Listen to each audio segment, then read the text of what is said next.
Hello, welcome to Rebel Base, IGN's weekly Star Wars show.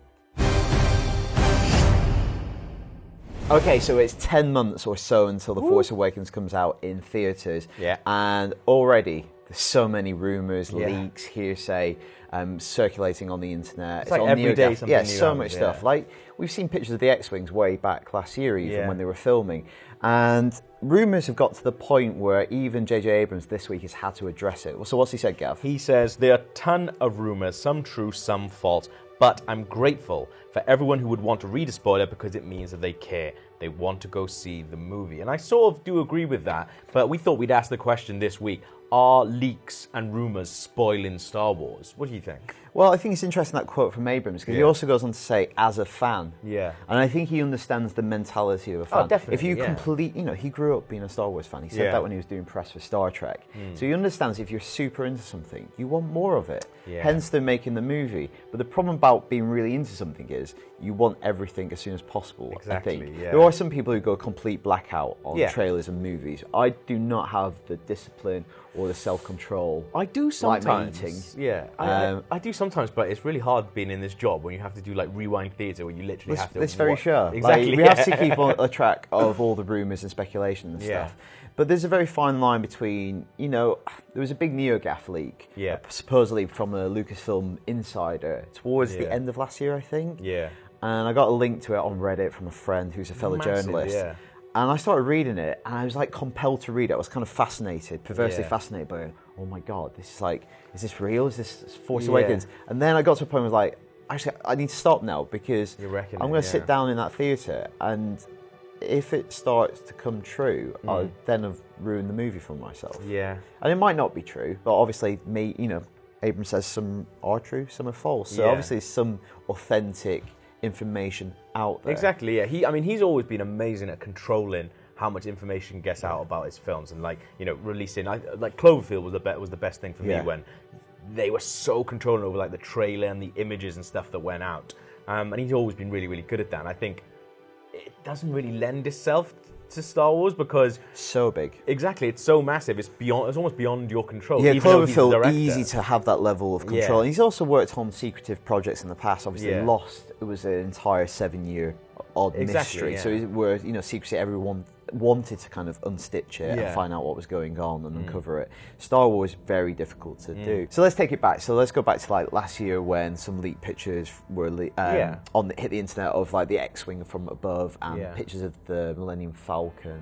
Are you okay with that? Or does that kind of not cross a line whereas a bit of plot info does? That's fine because you're just seeing a model and you don't, you can sort of speculate yourself about what it's going to be used for. When it's like just out and out, there's a big thing this week which was like a major character is definitely going to die, which has been leaked from an extra on the set apparently, a trusted extra. I think one of the websites said. And I think, trusted extra, he brings his own lunch. Yeah, a trusted extra who leaks loads of stuff. Who's trusting him? The press. But I think that is different because I don't want to know that. And in fairness, we've talked about it. We've talked about how, but we've said ages ago that someone is definitely going to die at the end of episode 7. But I think it makes sense if you're bringing back those old characters. New Hope kind of establishes that with Ben dying. Exactly. But I think there's a different level then when you have just an extra going, oh yeah, I've seen so-and-so die. So, that's different. You don't want that, I think. And it just wrecks it for everyone because then you have your own preconceptions of what that actually means. And you're going in, you're not going in dry. You're going in thinking, oh, well, if so-and-so dies, that this means this, and that's why I don't like it. And you don't know why that person's dying, if that person is dying at all. Oddly, though, one thing that I am cool with is casting rumours and things like that. Like this week, it was rumoured that Taron Egerton is going to be playing Han Solo in one of the spin-offs. Now, we're going to talk about what we think about, a Han Solo spin-off later on in the show, but I quite like having those little rumours, like, little rumored, tidbits. little tidbits, because you think, also, I think it invites more creativity than just having something spoiled. When Gwendolyn Christie is cast, and we've talked about it on the show, you can infer, because people are cast for certain reasons, because they have certain qualities they bring to the role. And then you can extrapolate yourself, and that's kind of fun to do. When it's just black and white, Gwendolyn Christie is playing X character, and they will do X thing. You're like, oh well. I think fan culture is both to blame for this. And we contribute to that. IGN is a pop culture website more and more so. That's why we cover things like MCU and Star Wars. And because we're so into this stuff, this is why it's viable for someone to sell a story like that to another outlet, and then it gets picked up internet wide, and we kind of pounce on all these little things.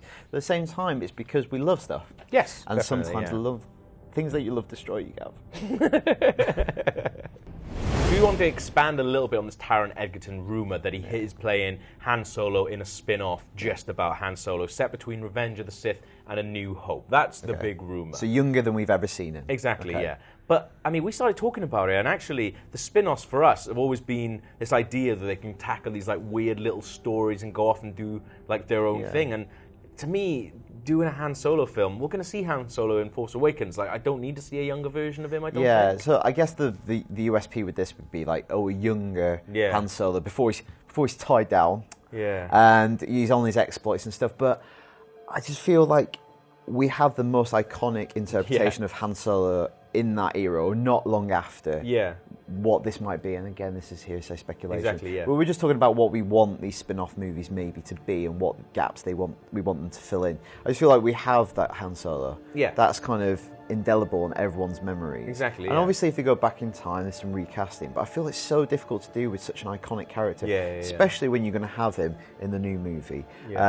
So while we're huge fans of that Han Solo character, you know, one of the great characters of all time, you know, regardless of just in Star Wars, I just don't feel there's much else to do with that character that age. Yeah, I don't know. Especially maybe not on film anyway. Yeah. My idea of always being with the spin-offs, like, they can really explore other parts of the galaxy, the other parts of the Star Wars universe as well, that we haven't seen, or we've seen a little tiny bit of, and they can expand on a little bit. So the other dominant rumour for the spin-off movies, again, nothing's really confirmed. There's lots of speculation around those movies, and I think we'll find out a lot very, very soon about them.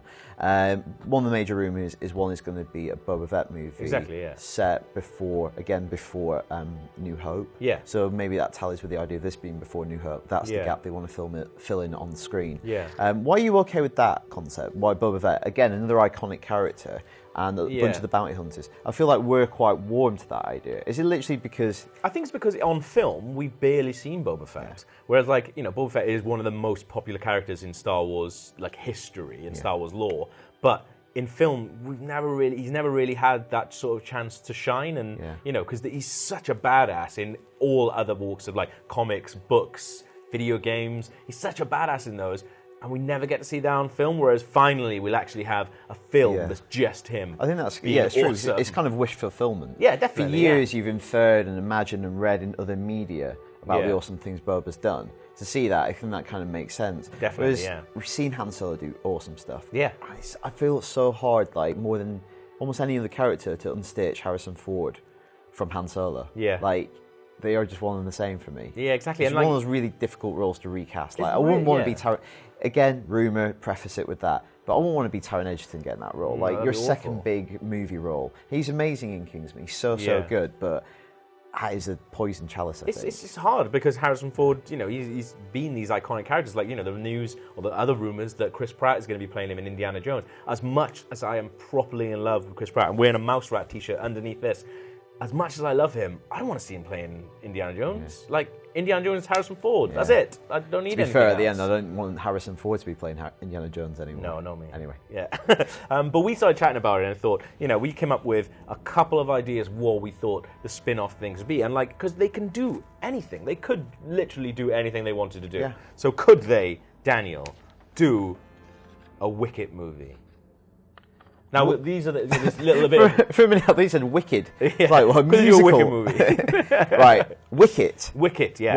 Obviously one of the most popular characters of all time. Yeah. But although I loved Wicket when I was a kid. Yeah, and me. He's my little graphic. He's my little logo when my graphic comes out. So, obviously played by Warwick Davis when he was a child.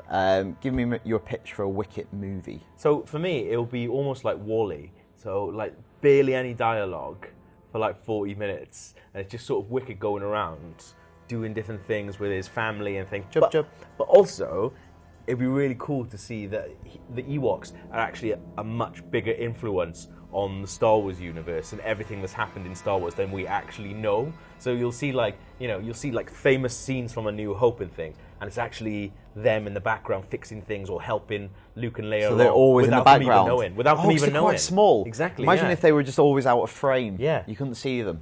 No, I don't think Luke. No. No. Luke and Leia. No. That's what it is now.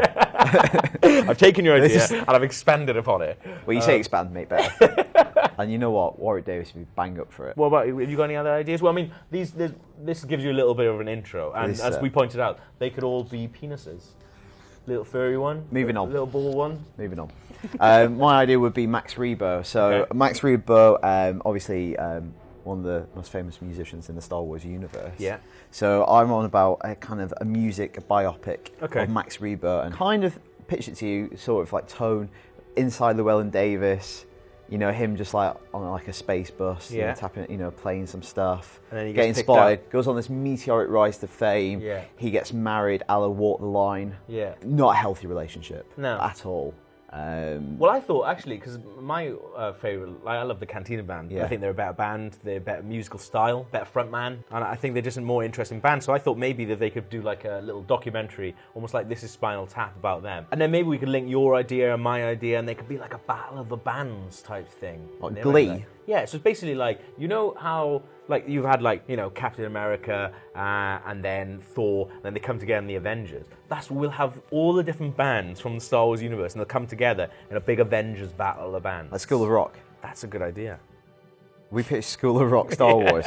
Right. That'd be good. Jesus. I also love the idea. I mean, I'm in love with Star Wars Rebels. I think it's one of it's so good. I can't believe how good it is. You've been binge watching it recently. Yeah, exactly. For an animated show, and the Inquisitor, who's one of the main bad guys in the series, is like one of the best bad guys in Star Wars history, I think, honestly. And I think he should definitely have his own film. So, like, without spoiling too much, he's trained by Darth Vader, and his job is basically going around and converting or killing Force-sensitive kids. So he goes around and finds them by different means, and then either converts them to the dark side, and if they won't convert, he kills them. Yeah, that's cool. He spent years sort of training under Darth Vader, and also sort of studying like all at the Jedi Temple and things to find out where all these Jedis are. And I think that period where he's being trained by Darth Vader, because I'd love to see Darth Vader again in a movie, but sort of training people, do you know what I mean? Like where he's not the main guy. Also, for obvious reasons, it's easy to do Darth Vader again. Yeah, like definitely, the voice and the physicality could definitely do that. Also, I think that's a really interesting one they could do, especially with rumours around Force Awakens. You know, the very name, The Force Awakens, Force-sensitive kids. We've talked about that a lot on the show. Yeah, we do love Force-sensitive kids. So I've got one last spin-off. Okay. And I'm going to take it away from the spin-off movies. Okay. Because for years and years we talked about a Star Wars TV show that never quite materialised, like a live-action TV show. And I was thinking about this as a spin-off movie. I thought it worked so well as a TV show. TV show just called Tatooine. Okay. Because I think it's such an interesting planet. It's obviously where the Star Wars saga starts out from, spiritually and literally. And so obviously got Mos Eisley. I think it's such a fascinating set of characters on that planet. You know, Mos Eisley famously described as a wretched hive of scum and villainy. Yeah.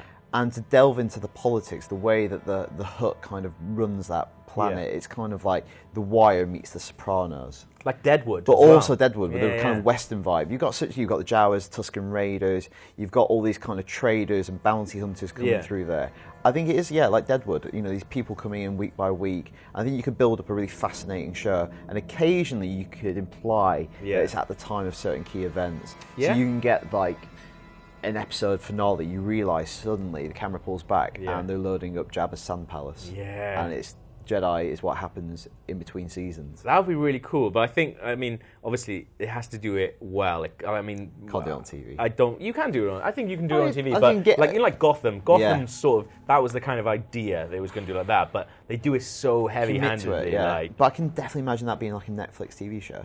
And Disney via Marvel have signed a deal with Netflix. Yeah. And I feel like Netflix are, HBO's done that over the last 10 years, 15 years. Yeah. Redefined what can be expected from a TV show. Yeah. Moving it closer to film. I think Netflix have even gone beyond that with House of Cards. Yeah. They're really blurring the lines between what is a TV show and what's a movie in terms of production value. Yeah. So I can imagine like Tatooine or Mos Eisley. I'd watch that. Be a 13-episode Netflix series. So those are the characters that we want to see in the Star Wars spin-offs, but who do you want to see? Let us know, rebelbase@igen.com, and we'll probably make an entire episode about it at some point. Yeah, and until next week, for all your Max Rebo needs, stay right here on IGN.